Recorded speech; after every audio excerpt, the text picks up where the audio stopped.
Hello everyone, welcome to my channel. I hope you all are doing great. आज की video में हम cover करेंगे एक important topic, inductive and deductive reasoning. इस टॉपिक का ऑब्जेक्टिव रहेगा डिडक्टिव एंड इंडक्टिव रीजनिंग का मतलब क्या होता है, इनका स्ट्रक्चर क्या होता है और कैसे हम इन आर्गुमेंट को वैलिड, साउंड, स्ट्रॉन्ग, वीक में हम क्लासिफाई कर सकते हैं और आगे उनके भी क्या टाइप्स होते हैं उनको भी हम डिस्कस करेंगे इसी लेक्चर में। तो अब हम स्टार्ट करते हैं। What is deductive reasoning? Deductive reasoning एक ऐसा लॉजिक का तरीका होता है जहां हम जनरल रूल या प्रिंसिपल से स्टार्ट करते हैं और स्पेसिफिक कंक्लूजन तक पहुंचते हैं। डिडक्टिव रीजनिंग को हम डिडक्शन इसलिए बोलते हैं क्योंकि हमारे पास क्या होगा, हम जनरल टर्म को रिड्यूस कर रहे एक स्पेसिफिक टर्म में, मतलब हम जनरल प्रीमाइस से हम एक स्पेसिफिक कंक्लूजन निकाल पा रहे हैं। That is called the deductive reasoning. इसका स्ट्रक्चर क्या होगा फिर? जनरल स्टेटमेंट हुआ स्पेसिफिक कंक्लूजन, वो इसका क्या होता है, स्ट्रक्चर होता है डिडक्टिव रीजनिंग का।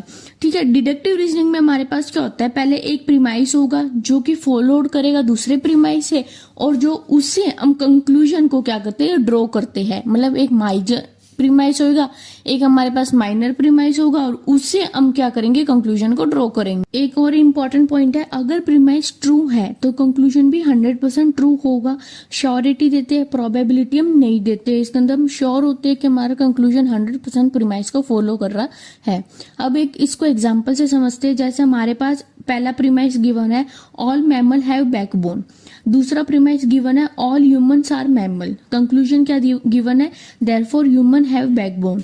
यहाँ पे हमें ये बताया गया है कि जितने भी सारे मैमल्स हैं उनके पास बैकबोन होती है। सारे ह्यूमंस मैमल है तो ह्यूमन के पास भी क्या होगी, बैकबोन होगी। हमने एक जनरल टर्म से हमने एक स्पेसिफिक कंक्लूजन ड्रॉ कर लिया। जनरल हमारे पास क्या है कि सारे मैमल्स की बात कर रहे हैं, वहां से हमने एक स्पेसिफिक कंक्लूजन क्या ड्रॉ करा है कि जितने भी ह्यूमंस होंगे उनके पास हमारे पास क्या होता है, बैकबोन होती है। ठीक है, इतना क्लियर है। अब बात करते हैं इंडक्टिव रीजनिंग की। इंडक्टिव रीजनिंग यानी जब हम स्पेसिफिक ऑब्जर्वेशन या एग्जाम्पल से एक जनरल कंक्लूजन ड्रॉ कर रहे हैं तो उसको हम इंडक्टिव रीजनिंग बोलते हैं। मतलब एक स्पेसिफिक केस में एक जनरलाइजेशन को ड्रॉ कर पा रहे हैं तो that is called the inductive reasoning. हमारे पास इसका स्ट्रक्चर क्या होगा, कोई एक ऑब्जर्वेशन होगी, उससे हम एक प्रोबेबल जनरल कंक्लूजन को ड्रॉ कर रहे हैं।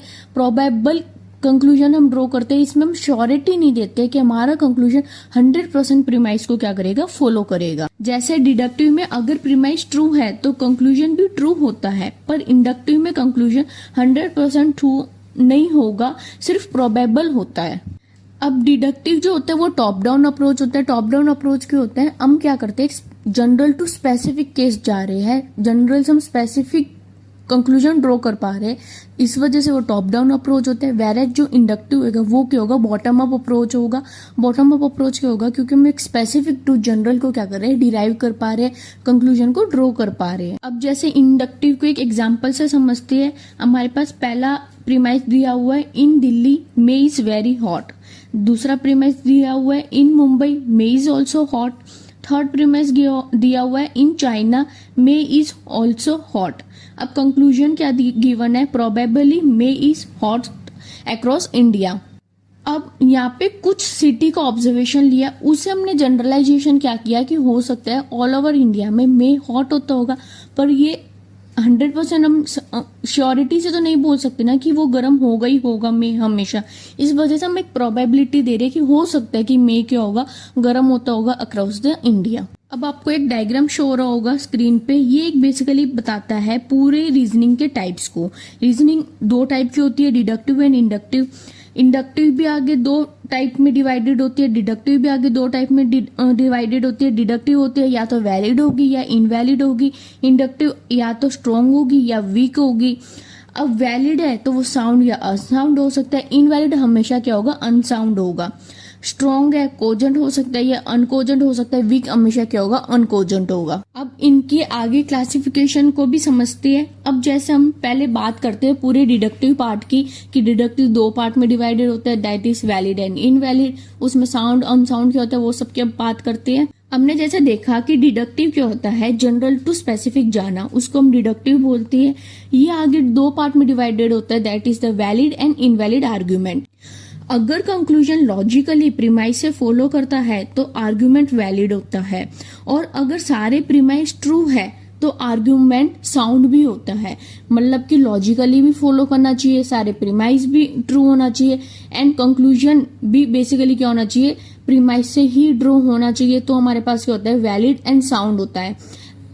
और अगर कोई भी प्रीमाइस फॉल्स हो गया, चाहे लॉजिकली वैलिड है लेकिन प्रीमाइस अगर कोई भी फॉल्स हो गया या कंक्लूजन फॉल्स हो गया, तो वो क्या हो जाएगा, वैलिड अनसाउंड आर्ग्यूमेंट हो जाता है।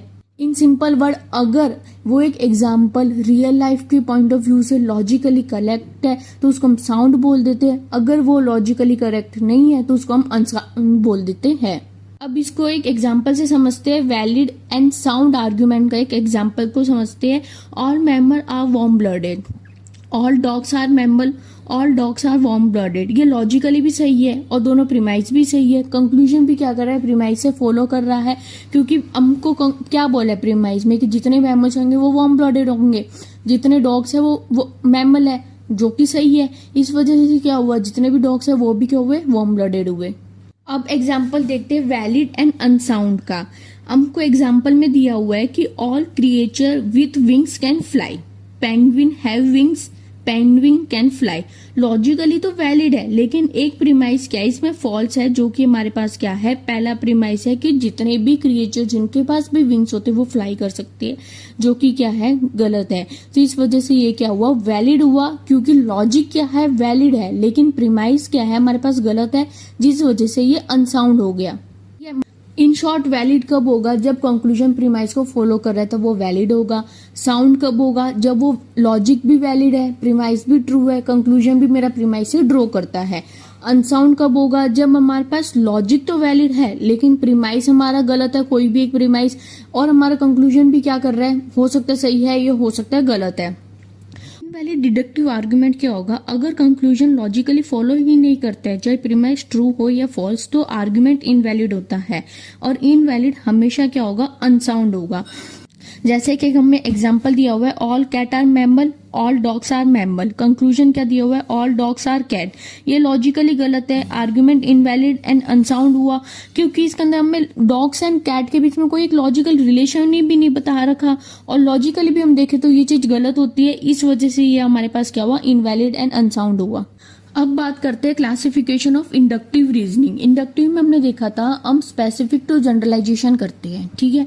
ये आगे दो टाइप में डिवाइड होते हैं, या तो स्ट्रॉन्ग होगा या ये क्या होगा, वीक होगा। एक आर्ग्यूमेंट स्ट्रॉन्ग आर्ग्यूमेंट कब होगा, जब प्रीमाइस एक अच्छा सपोर्ट, गुड सपोर्ट प्रोवाइड करता है कंक्लूजन को, तब वो क्या होगा, स्ट्रॉन्ग होगा। स्ट्रॉन्ग आगे दो पार्ट में डिवाइडेड होता है, या तो कोजेंट होगा या अनकोजेंट होगा।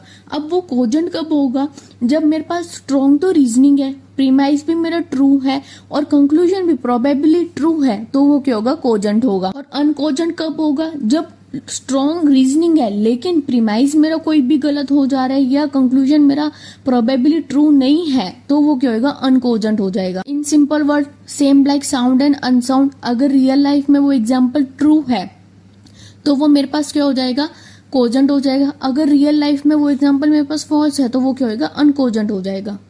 अब एक एग्जाम्पल को से समझते हैं strong and cogent inductive argument को। जैसे हमारे पास पहला प्रीमाइस गिवन है, every time I have seen the sun rise, it has risen in the east. Second premise given है, friend from different city also see the sun rise in the east. Conclusion given है हमारे पास, probably the sun always rise in the east. अब यहाँ पे जितने premise given है वो भी सारे सही है। स्ट्रॉन्ग हमारे पास क्या है, रीजनिंग है, और हमारे पास जो कंक्लूजन है वो भी हमारे पास ट्रू है। एक रियल लाइफ में भी ये चीज ट्रू है, इस वजह से ये मेरे पास क्या हो गया, स्ट्रॉन्ग एंड कोजेंट हो गया। ठीक है, इतना क्लियर है। अब समझते हैं एग्जाम्पल ऑफ स्ट्रॉन्ग बट अनकोजेंट का एग्जाम्पल को हम देखते हैं। जैसे हमारे पास पहला प्रीमाइस गिवन है, most people I have met in my neighbourhood are vegetarian. उससे मैंने कंक्लूजन क्या ड्रॉ करा कि probably all Indian are vegetarian. अब यहाँ पे रीजनिंग का स्ट्रक्चर तो स्ट्रॉन्ग है, मतलब जो हमने रीजन दिया वो तो हमारा स्ट्रॉन्ग है, लेकिन यहाँ पे जो हमने ऑब्जर्वेशन जो करा है कि एक ऑब्जर्वेशन में हमने क्या देखा कि वो सिर्फ नेबर की बात कर रहा है, तो उसे हम ऑल ओवर इंडिया को तो नहीं बोल सकते ना कि सारे ही वेजिटेरियन होंगे। ये तो लॉजिकली गलत हुआ, क्योंकि उसने सिर्फ एक लिमिटेड एरिया की बात करी है। उससे आप कैसे एक ओवरऑल इंडिया को बता सकते हो कि वो सारे वेजिटेरियन है या सारे नॉन वेजिटेरियन है। इस वजह से ये क्या हुआ, स्ट्रॉन्ग तो है लेकिन हमारे पास क्या हुआ, अनकोजेंट हुआ, क्योंकि इसके अंदर जो कंक्लूजन है वो क्या कर रहा है, प्रीमाइस से 100% ट्रू अपने नहीं ड्रॉ कर पा रहे। अब समझते हैं कि आर्ग्यूमेंट वीक कब होगा। जब प्रीमाइस पुअर सपोर्ट प्रोवाइड कर रहा है कंक्लूजन को, तब वो क्या होगा, वीक होगा। जो वीक आर्ग्यूमेंट होता है वो हमेशा क्या होगा, अनकोजेंट होगा। अब अनकोजेंट पे हमने क्या देखा, एक तो वीक क्या होगी, रीजनिंग होगी। प्रीमाइस कोई भी हो सकता है कि गलत हो और कोई प्रीमाइस हो सकता है ट्रू, मतलब सारे प्रीमाइसिस को गलत होने की जरूरत नहीं होती है अनकोजेंट में। कोई भी एक प्रीमाइस गलत हो जाता है तो भी वो अनकोजेंट बन जाएगा। और कंक्लूजन भी क्या है, अनरिलायबल है, तो वो हमारे पास क्या होता है, अनकोजेंट होगा, वीक अनकोजेंट आर्ग्यूमेंट होगा। अब वीक एंड अनकोजेंट का एक एग्जाम्पल को समझते हैं। जैसे कि एग्जाम्पल दिया हुआ है, my one friend from Delhi like cold weather. उसे हमने कंक्लूजन क्या ड्रॉ कर लिया कि probably all Delhi people like cold weather. अब हम एक फ्रेंड से पूरा दिल्ली के वेदर को तो हम लॉजिकली प्रिडिक्ट नहीं कर सकते हैं, जो कि क्या है, गलत है। इस वजह से क्या हुआ, वीक हुआ एंड साथ में क्या हुआ, अनकोजेंट हो गया। ठीक है, इतना क्लियर है। अब समझते हैं स्ट्रेंथ ऑफ आर्ग्यूमेंट। हम स्ट्रेंथ ऑफ आर्ग्यूमेंट किस बेस पे क्या करेंगे, डिसाइड करेंगे, उसको इसमें डिस्कस करेंगे। अगर हमारा क्या है, डिडक्टिव में हम बात करते हैं तो हमारा आर्ग्यूमेंट क्या होना चाहिए, वैलिड होना चाहिए एंड साउंड होना चाहिए, तो हमारी स्ट्रेंथ ज्यादा होगी उस आर्ग्यूमेंट की। और इंडक्टिव में बात करते हैं तो हमारे पास सेम स्ट्रॉन्ग एंड कोजेंट होना चाहिए, तो हमारा आर्ग्यूमेंट क्या होगा, स्ट्रॉन्ग होता है। ये था आज का लेक्चर। आज के लेक्चर में हमने देखा कि डिडक्टिव इंडक्टिव रीजनिंग क्या होता है, वैलिड इनवैलिड क्या होता है, स्ट्रॉन्ग एंड वीक क्या होता है, कोजेंट अनकोजेंट क्या होता है, साउंड एंड अनसाउंड क्या होता है। तो दोस्तों ये था डिडक्टिव और इंडक्टिव रीजनिंग के बारे में कंप्लीट एक्सप्लेनेशन। अगर आपको वीडियो हेल्पफुल लगी तो लाइक, शेयर एंड सब्सक्राइब करना मत भूलना। और अगर कुछ डाउट हो तो कमेंट सेक्शन में पूछ सकते हो। मिलते हैं नेक्स्ट वीडियो में। Thanks for watching.